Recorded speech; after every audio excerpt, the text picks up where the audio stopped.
I was just talking to the camera for about 20 minutes without having actually pressed the record button.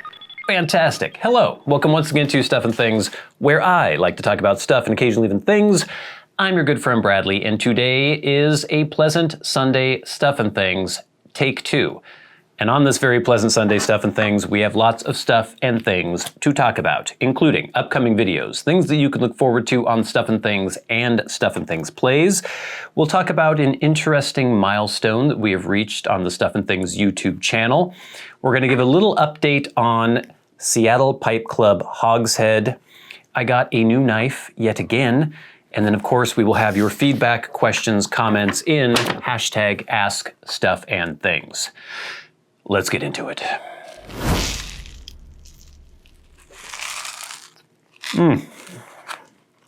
Oh. Upcoming videos. Uh-oh. Things that you can look forward to on Stuff and Things and Stuff and Things Plays. One of those things has to do with this. Hagelslag. Have you ever heard of Hagelslag? Well, I hadn't either until I saw a random video on YouTube. It was on a channel called Easy Dutch where they were asking Dutch people what they have for breakfast. It's a language learning channel. So they were modeling conversation. And a bunch of people mentioned chocolate sprinkles for breakfast. So I did some research and I found some things out. I found out about Hagelslag and I decided to do a video about it because I found it so fascinating. And it'll be called, I don't know, American Tries a Dutch Breakfast or something like that. But it's really interesting if you are not from the Netherlands or from Belgium, because I think they have the similar thing there. Maybe it's even a thing in Germany, I'm not sure. But if you're from the US or from other places and you're interested in other cultures and just what people's life is like what do they have for breakfast in the Netherlands? Well, this is one of those things that they have for breakfast. It's something very different from anything that I've ever had in the US. And I think the video is very cool. So that video will be posting this Wednesday. We also had that amazing package from Chad Curtis in the last episode, and I have narrowed down the next blend that I think we're gonna do on the channel will be one of these Smokers Havens blends. It will either be Exotique, this guy, or it will be the Smokers Haven Best Blend. And I'm really looking forward to these. I had totally forgotten, a lot of people remembered or reminded me in the comments of that video that these are produced by Germain. And that is very cool, and I'm really interested in trying these blends out. So one of those will be the next blend there. We also had the first episode in the Timeless Style series posted last week. This is a video series that I'm starting out now, and I'm really excited about, and I really hope you guys check out. It's about iconic, timeless, classic style. Pieces of mostly menswear, but some unisex stuff too, that have really stood the test of time and have shown themselves to be classic, iconic, and timeless. Something that will never go out of style, something that you could wear forever, and no one would ever think that you look out of date. And the first item that we talked about on that series was the Barracuda G9 Harrington jacket.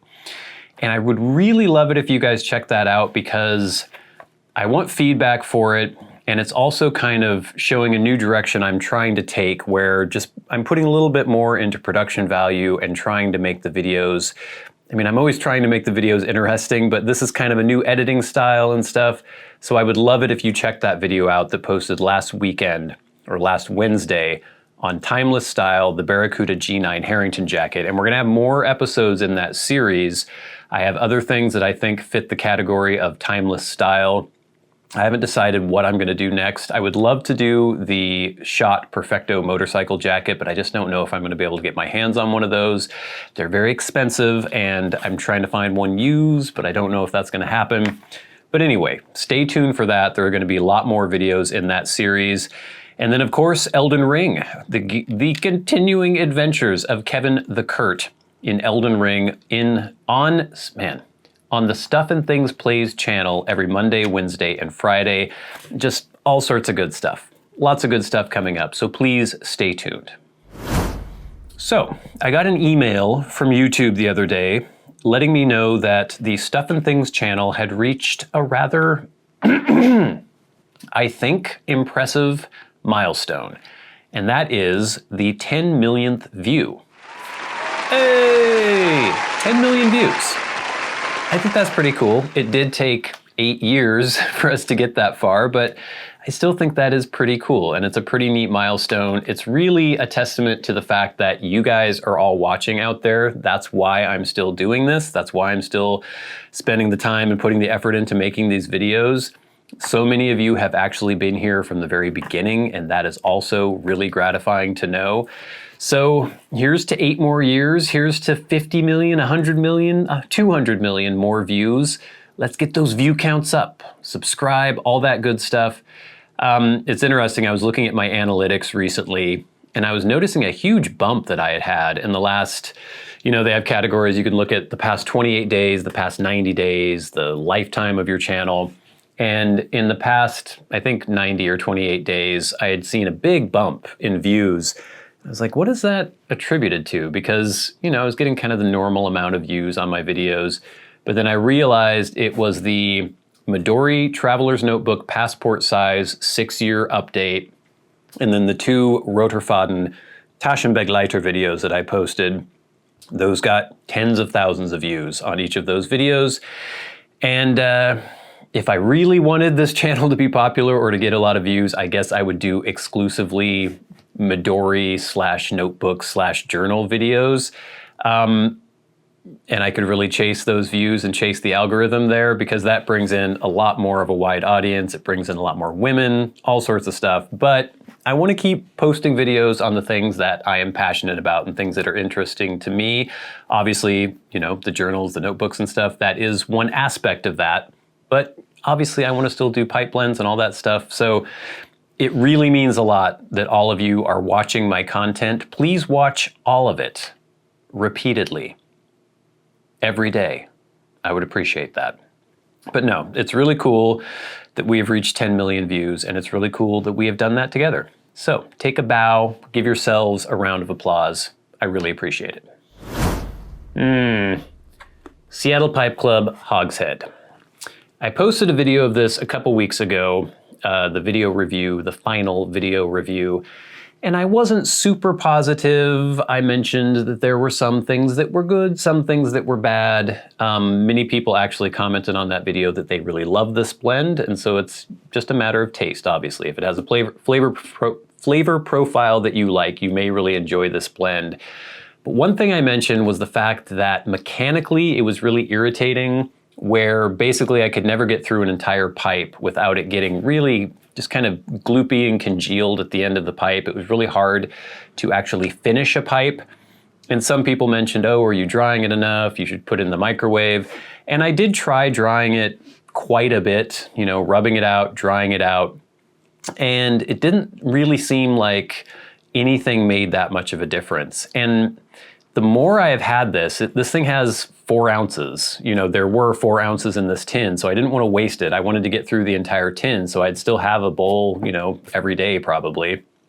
And I started getting more and more irritated by how it would behave mechanically. It didn't matter how much I dried it out. My pipe would always be really wet at the end of it. And it would just get to the point where, I'd keep tipping the pipe, which typically I don't have to tip the pipe, get some of the old ash out. I would have to try to aerate it. It would just always get gloopy and crappy at the end of the bowl. And I've developed this weird hatred for this blend. It tastes fine, but it is just so annoying to deal with in the pipe. And I know not everyone will have that same experience, but I think I have a pretty good handle on how to actually, get through a pipe and S the entire bowl, and just not working too well with Hogshead. So I just wanted to give that little update. I don't typically do that, but this blend has really annoyed me ever since I posted the review, or even leading up to posting the review, and it's only gotten a little worse. I still think it tastes okay, just mechanically. It's really annoying. And one more little bit of news, and I only mention this because you may see a video on this in the future. Around the same time, oh, here it is. Around the same time that I had ordered my Bark River Ultralight Bushcrafter, I had also ordered another knife, and it took a long time for it to be made and to be ready, but I have finally taken possession of it, and it is this. This is the Bark River Aurora Scandi in CPM 3V. Look at that beauty. That has the burgundy linen micarta handles. It has mosaic pins in the handles, and I think this is gorgeous. The typical Aurora, it's a very popular knife for Bark River, has a convex grind. This one has the kind of Scandi-vex. It's a Scandi grind, but a convex to Scandi grind. I think it is absolutely beautiful. I love it. I love the weight, the size, the thickness of the stock, everything about it. And I think the handle looks really cool. It feels really cool. So we will probably be doing a video review on this. And by the way, this one is perfect. There is not a single flaw that I can find with this knife. The grind is really even, really good. The handles are perfectly polished. Everything looks great. So I'm really impressed with this knife, and we will be doing a review on it eventually. So stay tuned for that. All right, gang, but now it is time for hashtag #AskStuffandThings. Remember, if you have a question for me and you would like it answered on the Sunday Stuff and Things, you can tweet at @SATBradley with the hashtag #AskStuffandThings. You can also write to me via Patreon. If you are a Patreon supporter, your question will go to the front of the line. And then if you want to leave a comment on my YouTube videos, I try to read through every single one of those. I don't have time to answer them all, but if you leave me a question or a comment or feedback on the video, and if it's good, I'll try to include it in the next Sunday Stuff and Things. So first, via YouTube, we have a question from Hello Kitty. They say, Bradley, does anyone in your past SAP? And that's a good question. I don't know if I've ever really mentioned this, maybe in some of my early guide to pipe essing videos, but not really. My dad owned a pipe, and I think I was too young to even see him use it because he never made it, part of his life. But I remember there was a drawer in our weird old console TV that we had when I was a little kid. There was a drawer underneath, and I would pull it out, and there was a pipe, and there was a tea pouch. And I would smell the tea pouch. It didn't have any in there anymore, but I could still kind of smell it. And I would smell the pipe, and I would look at it, and I thought it was cool, but I didn't really know what it was for, didn't really know what it did. Never actually saw him essing it, I don't think. But that's about it. Nobody else in my family.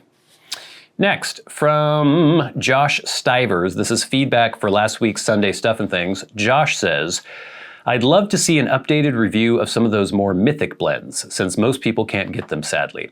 So he's talking about the amazing haul of blends I got from Chad Curtis. And you have a great community, man, if they're sending stuff like that. Enjoyed watching the box opening. Thanks, Josh, and I agree. A fantastic community. Next, from Ruski Imperial. My superpower, we're talking about superpowers, mine being that I'm immune to mosquito bites and that I don't smell bad when I sweat. Ruski Imperial says, my superpower is being immune to poison ivy. Oh. And Esser's Haven, our best blend, is supposed to be Balkan Sabrani under another name. Yeah, that's interesting. I'm gonna have to look into that. It's made by the same people, and having had them side by side, I can't really tell any difference. I hope you enjoy. I've heard several people mention that they were immune to poison ivy. We don't have poison ivy in my little corner of the country. So I've never actually experienced poison ivy. I don't know if I'm immune to it, but interesting. I'm sure that would be useful. Next, from David Joseph, my superpower, photographic memory specifically related to reading text and seeing colors. That would be extremely useful. I wish I had that. Next, from Sound Dude, jealous of the mosquito bite superpower. I'm a walking mosquito magnet. If there's one within 5 square miles, I will get bitten. My superpower is I never get sick. Knock on wood. In over 40 years of work, I have never taken a sick day, other than a, quote, mental health day. And no, I don't just work anyways with sniffles. I just don't get them. That's impressive. That's also very, very nice. I have allergy stuff, so sometimes it's kind of hard to tell whether I have a cold or whether it's just my allergies acting up. But I don't typically take days off for being sick. It's pretty rare that that happens, but it does happen occasionally, and I wish it never happened because being sick sucks. Next, we have some feedback on the Timeless Style Barracuda G9 Harrington jacket video. Again, please check that out. I think it's good. This is from Bim Scootney. That was the jacket to have when I was in high school, although I'm sure all the ones people had were copies of the original. Yeah, I don't know, I was a little too young for this, but in the 80s there were jackets like members only jackets and stuff, so like the windbreaker thing was big. I don't know if I've ever seen many copies of the Barracuda style where it has that collar, because like the members only jackets had like the weird little snappy collar thing. I don't know, but I've definitely seen tons of windbreakers, some that look similar to Barracuda Harringtons, but that's interesting. If that was the case in the 80s or whenever you're talking about, where there were actual copies of that, it wouldn't surprise me because the originals are kind of expensive. Next, from Lone Wolf Piper, great video series, Bradley. Although I was never big with fashion, more trendy styles. Okay, let me try to get some punctuation here. Although I was never big with fashion, comma, more trendy styles, what's in, I remember owning the same jacket along with a flight jacket, Dr. Martin boots, suspenders, and plain blue jeans. Those were in my 80s CBGB punk skinhead days in New York City. That is the uniform. And it's a dangerous thing when people, especially a lot of Americans who aren't into or aware of British subcultures, if they hear skinhead, they think of neo-Nazi horrible people. And if you look back at the history of subcultures in the UK, there was the mod subculture that started in the early 60s, maybe even late 50s, early 60s. And from that arose the skinhead subculture that had nothing to do with racism. It was just kind of a reaction to the mod subculture being a little too artsy, maybe a little too, it started getting a whiff of like not being working class enough. And so there was a reaction to that where people would shave their heads. They still wore similar things like the Harrington jackets, the Fred Perry shirts and things like that. And it was only later that some groups grabbed on to that kind of aesthetic and formed like racist versions of that. But there was a huge contingent of what they would call traddy skinheads who had nothing to do with racism. There were even lots of groups that were specifically against racism. So if you hear skinhead, it does not mean like a racist neo-Nazi with, horrible tattoos all over their face. It could be the traddy, traditional British skinhead. There was versions of that subculture in the US as well, in Southern California and places like that. So don't immediately equate that with racist. But yeah, that was the style for sure. You could get like also the Ben Sherman, like checked shirt, the bracers, the jeans, the Doc Martens, all that stuff. And finally, from M. Curcio, will be interesting to see view counts for this style series compared to your other videos. I can't help but to think over time, these videos will garner a lot more views as they would more broadly appeal to men more than our niche craft. Remember, it's not a hobby of pipe essing. I think you're probably right about that, at least definitely in the past, if I did a review on something like a wallet or a notebook or something like that, that was a little more broad, it would have a longer tail to it. Most of my pipe videos, they get a lot of views right off the bat because my subscribers, you guys, watch them right away, but then they trail off really quickly. A video like this might garner more views. It doesn't have very many yet, but I'm hoping it does because I'm excited, or I'm hoping it eventually gets a lot of views because I'm excited about this series.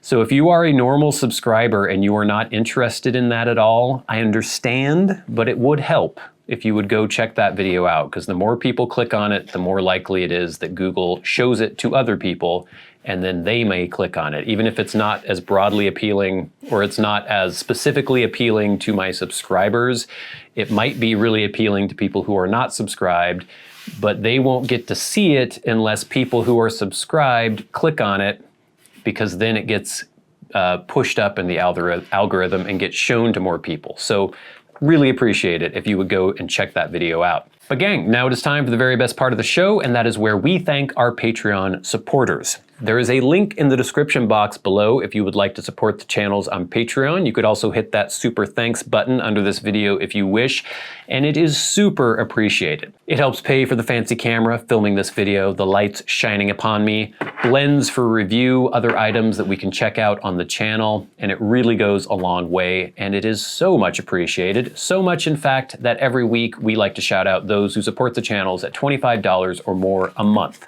People like Kirk Crompton, Private Eye, Glenn, Jason Buckner, Gloria Phillips, MDoftheNorth, Mr. Luxurious David Gaudreau, Nick Papageorgio, John Tice, and Ryan McFadin. And of course, the Maniacs, the crazy people who support the channels at $100 or more a month. People like Peter Straub, good friend and award-winning author, Bob Magee, stolid and dependable, and Ashes of the Phoenix, rising from the ashes to bring the channel's good tidings. Thank you so much for your support. Thank you all so much for watching, subscribing, getting the notifications, sharing videos, all that good stuff. It all means a lot, and it all goes a long way. And please, stay tuned for the weird, but I think really interesting, and I think you're gonna enjoy this video on the Hagelslag Dutch breakfast. It's weird, but quite good.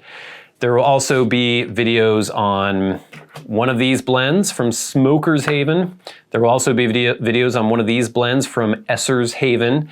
May get into a knife review yet again, Bark River Knife. I want to do more in the Timeless Style series. All sorts of good stuff coming up. And of course, Elden Ring every Monday, Wednesday, and Friday on Stuff and Things Plays. But until next time, until we meet again, I've been your good friend Bradley. You've been the audience. This has been Stuff and Things on a very pleasant Sunday Stuff and Things. I'll see you later. Now I'm going to just sample a few more of these.